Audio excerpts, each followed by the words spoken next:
વાસ્તુશાસ્ત્ર કહે છે કે એક રોટલી તમારું બદલી શકે છે નસીબ. આ ઉપાયો અજમાવો.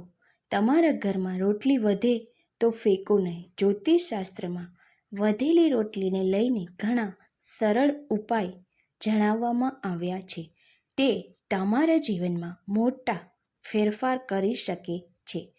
આ દુનિયામાં ભાગ્યે જ કોઈ વ્યક્તિ એવો હશે જેને જીવનમાં સફળતા અને પ્રગતિ ન જોઈતી હોય.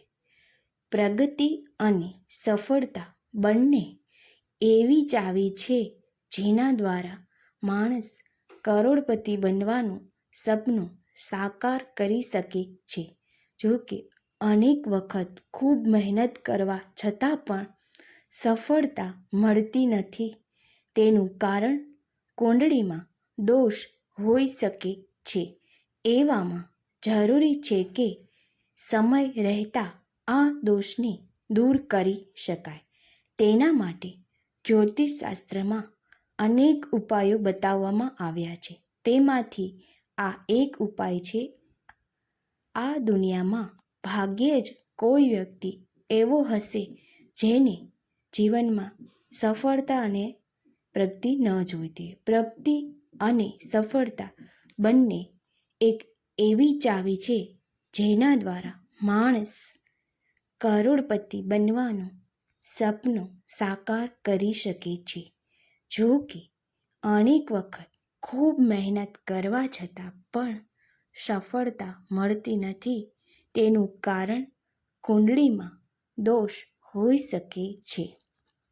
એવામાં જરૂરી છે કે સમય રહેતા આ દોષને દૂર કરી શકાય. તેના માટે જ્યોતિષશાસ્ત્રમાં અનેક એવા ઉપાય બતાવવામાં આવ્યા છે. તેમાંથી એક ઉપાય રોટલીના ટોટકાનો છે. જો તમને આર્થિક તંગી હોય તો રોટલીમાં ખાંડ નાખીને કીડીઓને ખવડાવવાથી આર્થિક તંગીથી મુક્તિ મળે છે. આવું કરવાથી માતા લક્ષ્મીની કૃપા વરસે છે અને ઘરને ધન ધાન્યથી ભરી દે છે. પહેલી રોટલી ગાયને ખવડાવવાથી ઘરમાં સુખ સમૃદ્ધિ જળવાઈ રહે છે. ઘરમાં ગૃહ કલેશ હોય તો ગૃહ કલેશ માટે કુંડળીમાં પિતૃદોષને દૂર કરવામાં અમાસના દિવસે ચોખાની ખીર બનાવીને તેને રોટલી ઉપર રાખીને કાગડાને ખવડાવો.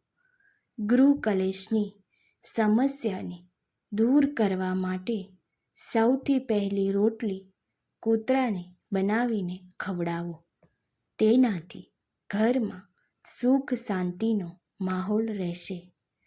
તમારી પ્રગતિ માટે રોટલીમાં 3 પ્રકારની દાળ જેવી કે અડદ, મસૂર અને તુવેર રાખીને ગૌમાતાને ખવડાવવાથી કુંડળીમાં ગ્રહ અને નક્ષત્ર શાંત થાય છે અને ગ્રહ દોષમાંથી છુટકારો મળે છે.